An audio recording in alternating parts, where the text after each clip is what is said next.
Oh yeah. Production support for this episode of Gadget was provided by the University Catholic Center, the Jesuits of the California Province Society of Jesus, and Gateway. This ain't no moo cow, baby. On this episode of Gadget, we've got the Sandisk Sansa Clip. Shuffle this.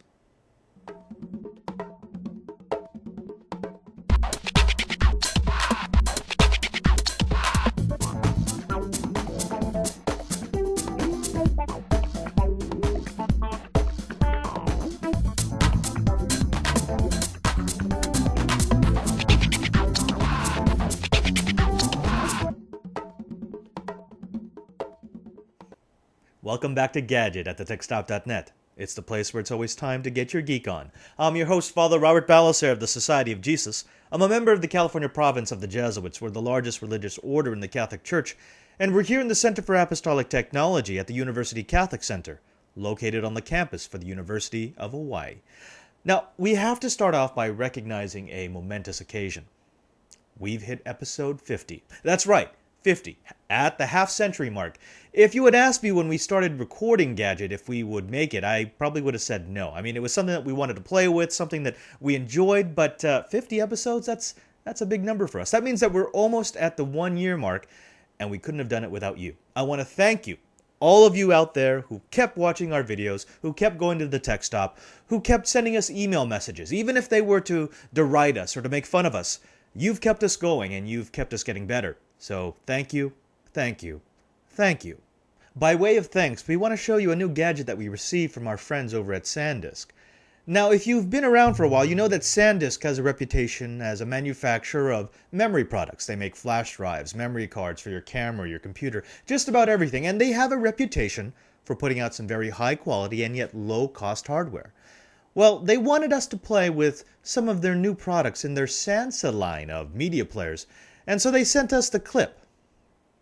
The Sansa Clip is about the size of a small matchbook and weighs less than an ounce.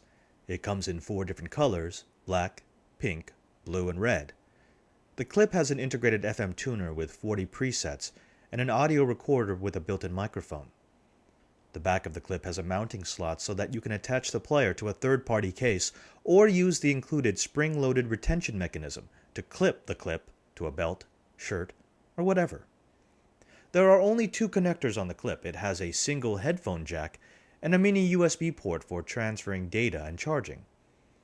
While there are obvious comparisons to the Apple Shuffle, the Clip one-ups the Shuffle by including a 1-inch color OLED screen that allows you to navigate the menus, choose individual playlists, songs, or albums, and see a visible representation of storage and battery life. As far as controls are concerned, the Clip has a power hold switch on one side, volume control on the other, and a 5-position control wheel on the front. There is also a home button that allows users to immediately return to the main menu. The Clip can play MP3s, WMAs, Audible audiobooks, and DRM-protected WMAs. It can also be used with a Rhapsody subscription for those who want an unlimited selection of music. Using the Clip is simple and intuitive.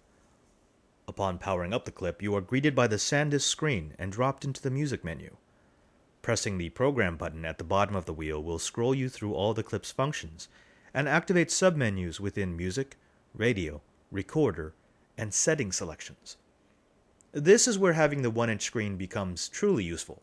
Not only will it display song, album, and playlist titles, but having the screen allows you to create playlists, configure the onboard audio EQ, delete songs from memory, rate your music, flip through radio channels, add favorites, keep a tally on your voice recordings, and so many other functions that would otherwise be impossible if the Clip was a screenless player. Audio quality was excellent, especially once we customized the EQ to suit the music that we were playing. And the Clip is a natural companion for podcast and audiobook listeners, since not only will the screen tell you where you are in the recording, but the Clip will automatically keep your place if you power off the unit. The Clip connects to your computer via a USB port, and music can be loaded or unloaded as if the Clip was nothing more than a flash drive. For access to more advanced features, you can use Windows Media Player to create playlists, burn music directly to the Clip, sync with your library, and otherwise manage your music. The clip comes with a non-user replaceable lithium-ion battery that's rated for about 15 hours of continuous usage. In our tests, we got between 14 to 16 hours, so that's a pretty good estimation. It's available right now online for $35 for the 1GB unit, $50 for the 2GB, and $80 for the 4GB clip. Since receiving the clip about 4 weeks ago, it's become my new favorite MP3 player. Not just because it's small and portable, not just because I've never been a fan of all of Apple's iPod designs, but because when you compare it against a similar player like the Shuffle, it just compares so much better.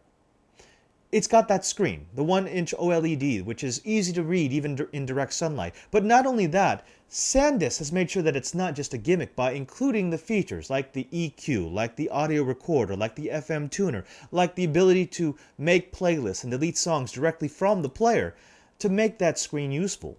If you look at battery life, you're looking at 10 to 12 hours for a typical Shuffle, and you're looking at 14 to 16 hours for a clip.